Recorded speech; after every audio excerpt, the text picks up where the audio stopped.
Hello, everybody, and welcome to the first episode of Cubs Sports Report, part of the GM Sports Report podcast. Thank you guys for tuning in. If you are very excited, my name is Grant, and I'm here to talk all things Cubs with you guys. Really looking forward to this. Like I said, first ever episode.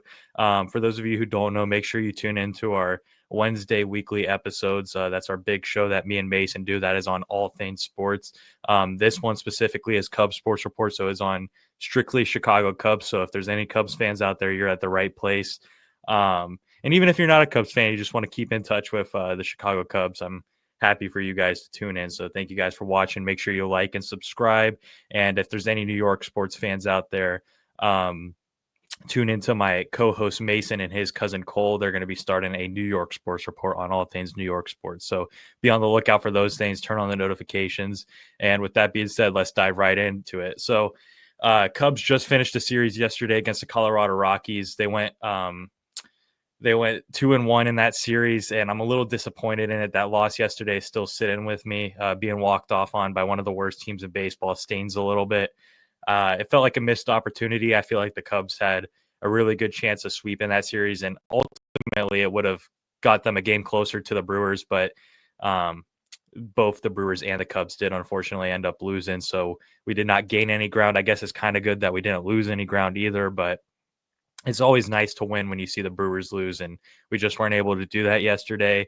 Some notes from the series. Dansby Swanson had a really great series, specifically on that Friday night game where he had the 2 home run game. I believe he had like 6 RBIs or something crazy like that. Really needed to see the offense explode there, and they did. So that was nice to see. Another person heating up is Ian Happ. I know a lot of people have had their complaints on Ian Happ, but me myself included, I've not been the biggest Ian Happ guy, but it's nice to see him start to heat up. Also on Friday night had a big game, and then yesterday had that huge 3-run home run to tie the game, but ultimately wasn't enough to give us the win. Another person that's been heating up is Kyle Tucker. We needed this. A lot of the slumps that we had through the month of August stemmed from him and PCA struggling. And Tucker had a great road trip in general. In those 9 games, he's got on base 20 times. So just some fantastic numbers by him.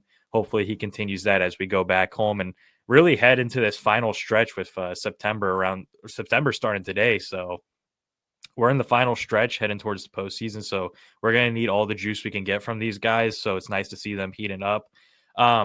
One of the complaints that I have right now, and something, I guess it's not a complaint, it's more so concerning me, and that's Daniel Palencia. He has not looked the best his last couple opportunities, and I get, like yesterday, we put him in a situation that wasn't a save opportunity, and this is if you believe it or not, but some people believe that as a closer, if you get thrown in a situation where you don't have a save opportunity, it messes them up. It messes their rhythm up.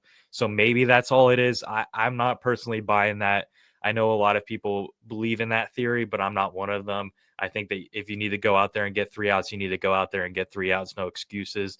And Palencia has been struggling a little bit, but I mean, he's been the guy for us for majority of the year outside of a couple Ryan Presley saves, and when Porter Hodge was our closer for a little bit, who's now probably as low leverage of a reliever as you can possibly have. So we kind of have to count on Daniel Palencia, but there is one guy that I maybe wouldn't mind seeing more in the 9th inning than Daniel Palencia, and that's Brad Keller. I mean, Brad Keller has been nails all season long. He's at a sub 3 ERA. It's like a low 2s ERA, and I don't think he's given up a run since All-Star break, if I remember that correctly, or earned run. He's been absolutely absurd lately, and I would really like to see more Brad Keller. And if Daniel Palencia continues to struggle, I think you do have to give Brad Keller the chance here to get some of these saves, because he's looked very solid. He's looked very steady. He's not as emotional as Daniel Palencia is. He's a lot more even-keeled. I love Palencia's emotion. I do love when he's fired up. It fires me up, and it fires the fans up. It fires the team up. It's a great energy to have. But I do think he plays into those emotions sometimes. So when things start going wrong, he kind of also falls into that negative emotion. So I would like to see him, try to figure this out as he goes through his first rough stretch of the season. I'm not completely giving up hope on him. I don't want to make it sound like I want to pull the plug completely on him. I think he's a very talented pitcher. has some great stuff when it's all working. So I really hope he figures it out and this doesn't become too much more of a concern. Like I said, Cubs just came off a nine game road trip. Kyle Tucker really heated up in that stretch, which we needed to see. Um, but the one thing that's still concerning me is that offense just still doesn't seem like it's there. Um, Other than the big Angels game we had in like one game of that series and the big Rockies game we had on Friday night, we still just aren't scoring as much as I'd like to see. I mean, this was a team that at the beginning of the season was putting up 8 runs easily, like every single game. And I get, as the season moves on, you're not going to score as much. Um, but I just want to see more consistency there. I feel like one game will have a huge outbreak and then we'll have 2 or 3 games of really low scoring games. And I just want to see a consistent, 5, 6 runs a game. I think that gives our pitching staff a chance. Um, so yeah, I'm looking forward to this upcoming series against the Braves. I think is a great opportunity for us. I'm going to get into that more later, but first I want to go into some of these roster moves that we made. Um, Pretty busy day yesterday as far as acquiring some new people. Starting off, we signed Carlos Santana, which um, he's a great veteran to have. He's kind of like similar to a Justin Turner role on this team, I believe. Kind of last leg of his career. Really wanted to get that veteran presence. Can hit lefties well. I think he will probably get the slot that Justin Turner was getting of hitting lefties over at first base to sit Michael Busch. I think he'll get some of that role as we move forward because Justin Turner just hasn't been that guy lately. So they're going to give Carlos Santana a chance. And I like Carlos Santana. I like the sign in. Anytime you can get a veteran that has some good experience and can, add some value to this team, I'm all for it. I think that he's definitely not what he once was, but come playoff time, you want to have those veterans that have been in these situations before and are ready to, produce something for the team. So I'm definitely not against this sign in. Another sign-in we made was Aaron Savale from the Chicago White Sox. He started out the year pretty good, but hasn't really been that good as of late. He's up to a 5.49 ERA or something like that now. I don't think he's going to be in the starting rotation unless we suffer another big injury in the starting rotation. But out of the bullpen, you can always use the help. I think guys are starting to get tired. So if we can get an inning eater like Aaron Savale on this team, and who knows, maybe he'll produce something better than we're all expecting and can become a decent part of this team. I mean, I know we thought that with Drew Pomeranz when he came on the team, we didn't expect him to do anything, and look how he's been. So I'm going to trust Jed there and hope for the best. Here's where it gets a little controversial. Last night, we found out that the Cubs have sent down Owen Casey to call up Kevin Alcantara. I know that's put a lot of fans split on if it's the right call, if it's not the right call. I really liked Owen Casey. I liked what I saw from him. I know he didn't get that many chances, which I'm kind of upset about that they're sending him down when he barely got any chances. He had that huge game against the Brewers with the home run and the multiple RBI game. Number one prospect in the organization, and I really just don't think he was given a fair shot to produce anything. So I kind of scratched my head when I see we sent him down and called up Kevin Alcantara. I like Kevin Alcantara. I think he's also a very good player with a high upside, but I don't know. I just feel like Owen Casey at this time could potentially provide more than a Kevin Alcantara. I like Alcantara. He's good against left-handed pitching, but I see more of a flash with Owen Casey, and I would have liked to see more of him before they sent him down. Now, I do think Owen Casey will be back up with the team soon here. I just, it's a head scratcher, and it's causing a lot of controversy. So let me know in the comments what you guys think. Should Owen Casey have stayed?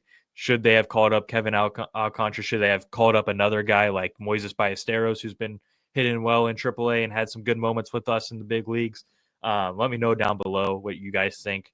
I'm still kind of scratching my head on it. I don't really understand, but it's not like Alcantara is a bad option. So we'll see what happens with that. All right. Finally, the last thing I wanted to get into was a series preview versus the Braves. I get that the Braves are 62-75 and they're 4-6 in their last 10, but I don't know. This feels like it could be a trap series as much as I hate to say it. The Braves just have a good roster. I do not understand why the Braves are as bad as they are. I mean, I get they had a lot of injuries and whatnot. Their pitching staff hasn't been as good as it's been previous years, but I hope this isn't a trap series, but I could see this being a trap series. I want to win 2 out of 3. That's my final prediction on what I think they'll do. We'll go ahead and look at the pitching matchups here today. On Monday, we're going to have Colin Ray versus Spencer Strider. Strider's been struggling this year, straight up. That's the best way to put it. He's been one of the best pitchers in the league the last few seasons, and to see him struggling this much this season is kind of weird to see. I think he's up to above a 5 ERA, and he's like a 5-12 record right now. So very interesting to see that. But I don't know. It's still Spencer Strider, and with how inconsistent the Cubs' offense have been, I don't know if I can trust the Cubs to run him out of a game. I just don't. We're at that point right now. They got to prove me wrong. The Tuesday game, we have Joey Wentz for Shota Imanaga. I believe we'll win the Shota game. Shota's been fantastic lately, and I feel like any game he pitches from here on out, if as long as it's against like a reasonable team, I think we got to win those games. So I expect to win on Tuesday. And Wednesday, I also expect to win because it's Bryce Elder versus Cade Horton. And we all know Cade Horton's been the best pitcher on the team since the All-Star break. Absolutely fantastic what we've seen from him. And I expect him to keep it going. So based off of those predictions, I think we'll lose against the Ray versus Strider game. I would love to be proven wrong, like I said, but I just feel like that game's kind of a trap. I would like to see us win the Joey Wentz versus Shota Imanaga game, which is Tuesday. And then I also think on Wednesday we should win with Bryce Elder versus Cade Horton. But like I said, don't be surprised if this Braves team wins this series because they have some guys. They just came off a great win against the Phillies last night. I was watching that game. Drake Baldwin hit a 2-run home run, in the ninth to put them up, and they ended up beating the Phillies. So it's not a team like the Rockies where they just give up and they don't play hard. Like this team is going to come out and try to beat us, and the Cubs are going to have to respond and be able to put up some good offensive games. So yeah, that's pretty much all I wanted to talk about today. Kept it kind of short and sweet. Be on the lookout for these episodes and like I said, have the notifications on. My goal is to kind of, do one of these videos after every series to kind of break down the series and then, talk about roster moves and, preview the following series, kind of like what we did today.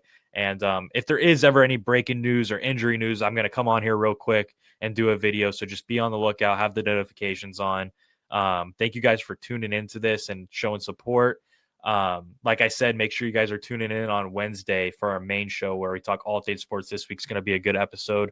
We're going to be doing our NFL season preview, which we did last year, which was our first ever episode on this channel. So looking forward to doing that with Mason. And yeah, that's pretty much going to wrap up this episode. Hopefully the Cubs can win this series. Thank you guys for tuning in and have a great day, everybody.